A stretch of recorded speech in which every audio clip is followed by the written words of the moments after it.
Torture करने के लिए लाइन डिस्कनेक्ट कर देते थे। आप सोच सकते हैं जून जुलाई की ह्यूमिडिटी वाले गर्मी के मौसम में अगर बिजली कट कर दिया जाए। उन्होंने वो टेप रिकॉर्डर उठाया और ज़मीन पर पटक दिया। टेप रिकॉर्डर दो हिस्से में हुआ और उसी टेप रिकॉर्डर का एक पीस उठाकर उन्होंने मुझे दे मारा। तुम तो लकी हो कि अब तुम वहाँ कम से कम शांति से रात को सो पा रही हो। हम लोग के घर में तो अभी भी वैसा ही है, मतलब सर पत्थर पर दे मारा इम्पैक्ट के वजह से। ये एक बहुत बड़ा हादसा था। मेरा भाई लगभग 27 दिन कोमा में रहा।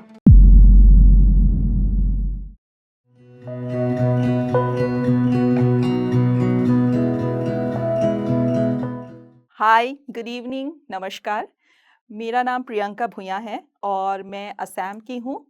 आज मैं यहाँ आपके साथ कुछ अपने लाइफ की एक्सपीरियंस शेयर करने आई हूँ। बेसिकली जब भी हम लोग किसी चीज़ को याद करना चाहते हैं अपनी ज़िंदगी को रिलेटेड कुछ अच्छा मोमेंट्स, तो हम लोग सबसे पहले या दिमाग में हमारे अपना बचपन ही आता है, क्योंकि बचपन के दिनों में सबसे हम लोग खुश मिजाज, केयर फ्री और हंसी मजाक के साथ गुजारते हैं। लेकिन मैं शायद बहुत उन कम लोगों में से हूँ जो शायद अपना बचपन याद नहीं करना चाहेगा। जो मेरे साथ हुआ मैं कभी नहीं चाहूँगी कि मेरे या किसी और बच्चे के साथ, वो भी इतने लंबे समय तक ऐसा एक्सपीरियंस हो। तो जहाँ तक मैं अपनी कहानी शेयर करना चाहती हूँ, मेरी जो सबसे पहली याद जिसे कहते हैं कि आँख खुलने के बाद अर्लीएस्ट मेमोरीज़, मेबी 3 साल या साढ़े 3 साल की मैं थी। तो एक कॉमन सा मतलब फेनोमेनन था हमारे घर में। दिन में बहुत अच्छा था, बहुत शांत था। मेरे पिताजी जो थे एक स्टेट गवर्नमेंट एम्प्लॉयी थे और वो बहुत ही शांत मिज़ाज के थे। बिल्कुल उनकी आवाज़ धीमी थी, ज़्यादा ज़ोर से नहीं बोलते थे। और मेरी मम्मी थी टिपिकल जो स्ट्रिक्ट बच्चों को सिखाने वाली मम्मी टाइप्स थी। लेकिन जैसे ही शाम ढलता था, तो हमारे घर का माहौल बिल्कुल ही बदल जाता था। मुझे आज भी याद है मैं पापा को देखती थी, वो ऑफ़िस से आते थे, फ्रेश अप होते थे और फिर अपने कमरे में एंटर होने के बाद 2-3 घंटे वहीं रहते थे। उनके लिए मेरी मम्मी रोज़ कुछ न कुछ पका कर देती थी, चने की सब्ज़ी या फिर पीनट फ्राई, और एक ग्लास लेकर वो रोज़ बैठते थे। जैसे-जैसे मैं बड़ी हुई, मुझे रियलाइज़ होने लग गया कि मेरे पिताजी रोज़ मतलब हफ़्ते के सातों दिन शराब पीते थे। और जैसे वो शराब पीते थे, 1 पैक और 2 पैक लेने के बाद उनका माहौल, उनका मिज़ाज, उनका बिहेवियर पूरा 360 डिग्री बदल जाता था। मतलब ये वो इंसान ही नहीं थे जिनको हम लोग दिन में देखते थे, या लोग अनलेस कि वो खुद उनको उस हालत में देखें, यकीन भी कर सकते हैं। रोज़ शराब पीना, टॉर्चर करना, जैसे कि पढ़ाई कर रहे हैं बच्चे या मैं पढ़ाई कर रही हूँ, तो थोड़ी चिल्लाने के बाद वो रोज़ लड़ाई करते थे, फिर टॉर्चर करने के लिए लाइन डिस्कनेक्ट कर देते थे। आप सोच सकते हैं जून-जुलाई की ह्यूमिडिटी वाले गर्मी के मौसम में अगर बिजली कट कर दिया जाए, वो भी पूरी रात भर के लिए, तो एक बच्चे की पढ़ाई के ऊपर क्या असर हो सकता है? वो क्या देखेगा, क्या सोचेगी और किस माहौल में पलेगी? मम्मी के साथ मारपीट भी होती थी बीच-बीच में।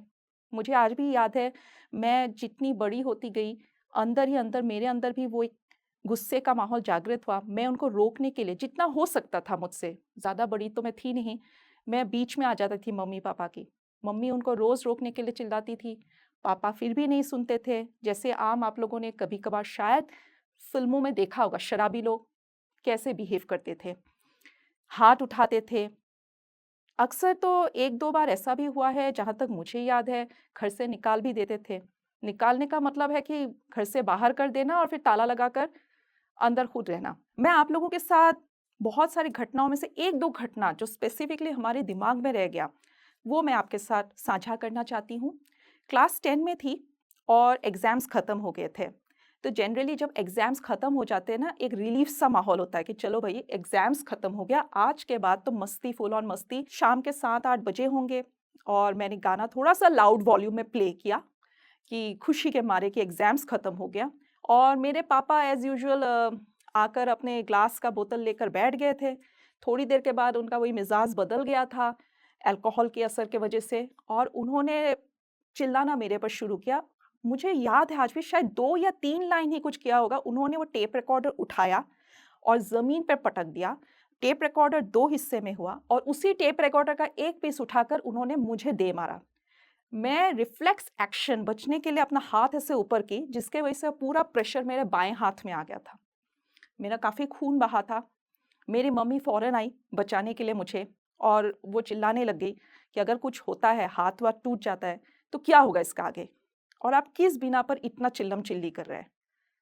इसका कोई जवाब नहीं था और ख़ास बात बताऊँ तो शराब पीने का कोई वजह ही नहीं था। शराब पीकर ऐसे बिहेव करने का भी कोई वजह नहीं था। वो जो बचपन का इंसिडेंट हुआ, मेरी माँ ने मुझे सिर्फ़ एक चीज़ बताया जो मुझे ज़िंदगी भर मेरे लिए सीख बनकर रह गई, कि बेटा मैं 18 साल की उम्र में शादी करके आई।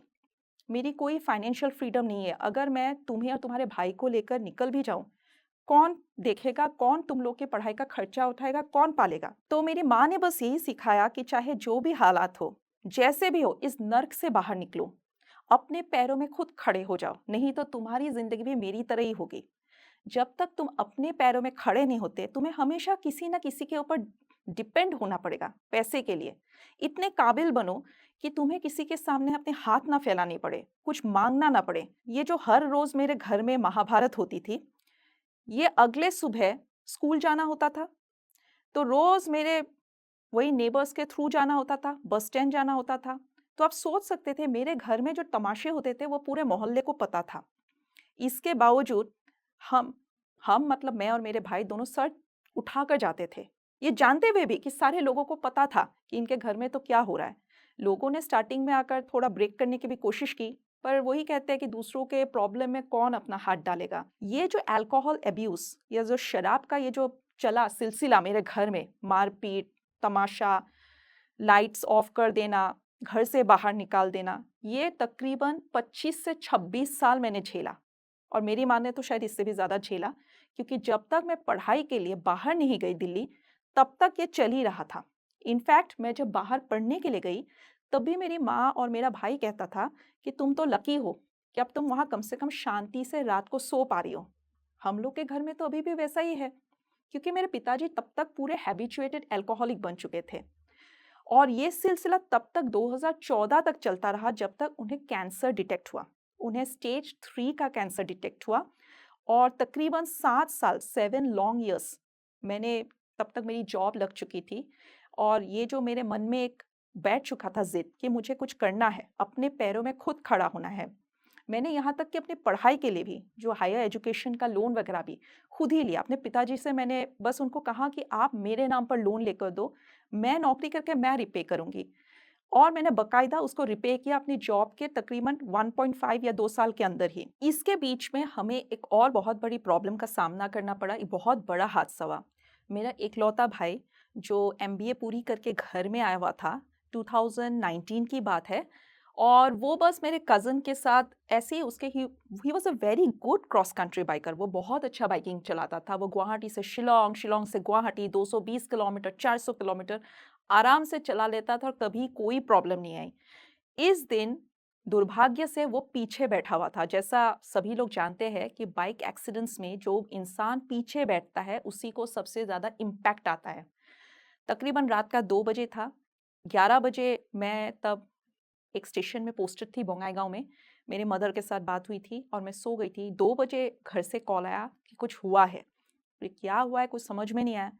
मैं भी बाय द टाइम क्या हुआ पता किए, पता चला कि वो छोड़ने गया था, छुट्टियाँ चल रही थी मेरे कज़न के साथ, वो पीछे बैठा हुआ था। अब इस बीच में कुछ हुआ होगा जिसके वजह से एक्सीडेंट हुआ और मेरा भाई का हेड ऑन कोलिशन हुआ, मतलब सर पत्थर पर दे मारा, इम्पैक्ट के वजह से। ये एक बहुत बड़ा हादसा था। मेरा भाई लगभग 27 दिन कोमा में रहा और वो जो पूरा पीरियड था, फाइनेंशियली, मेंटली, फिज़िकली हम लोग पूरी तरह से टूट चुके थे क्योंकि हमारे घर में 2 मेजर पेशेंट्स थे। एक कैंसर का पेशेंट था, जो 3rd स्टेज में थे। दूसरे मेरे भाई थे यंग, जो कोमा में थे।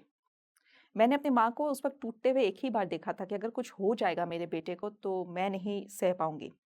लेकिन उस टाइम कहते हैं कि एक हायर पावर होता है और मैंने बस उस हायर पावर को याद किया एंड मिरेकल हैपेंड। वो वेंटिलेटर से बाहर निकला, बट ये रिकवरी का जो फेज़ है, तकरीबन 2 साल लगा रिकवरी होने के लिए।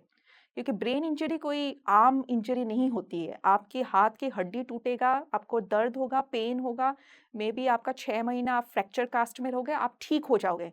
ब्रेन के अंदर जब इंजरी होता है, अच्छे से अच्छे डॉक्टर्स भी नहीं बता सकते कि पेशेंट कब ठीक होगा।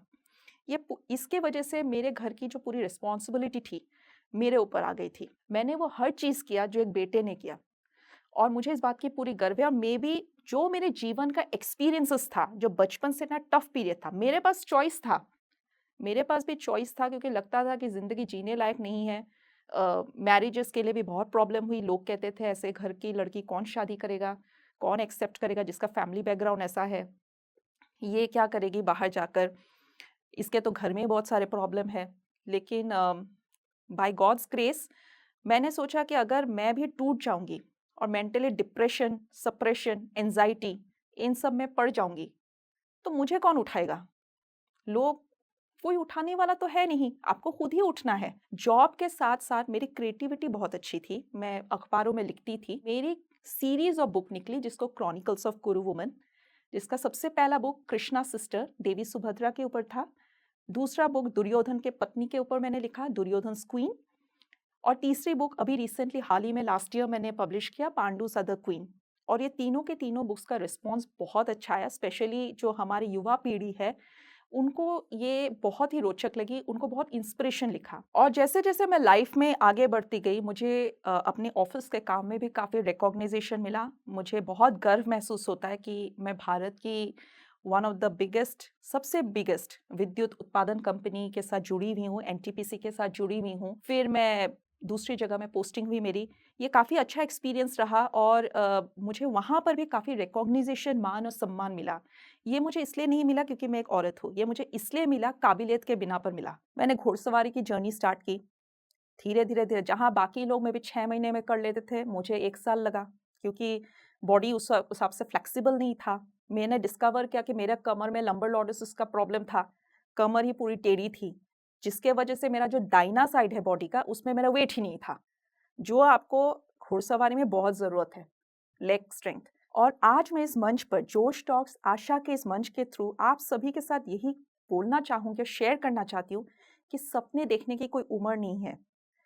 और never ever, ever I will tell you, कभी भी अपने सपनों की उड़ान नहीं छोड़नी चाहिए। चाहे आपके लाइफ में उम्र का तकाज़ा हो, चाहे आपके सामने फैमिली के प्रॉब्लम हो, चाहे आपके दुनिया इधर की उधर हो जाए, सपने देखना कभी बंद नहीं करना चाहिए। और सपने देखने की कोई उम्र भी नहीं है। और अगर आप सपने देख सकते हैं, आप में काबिलियत है, तो हो सकता है लेट हो, लेकिन एक ना एक दिन वो ज़रूर आपके सामने आ ही जाएगा।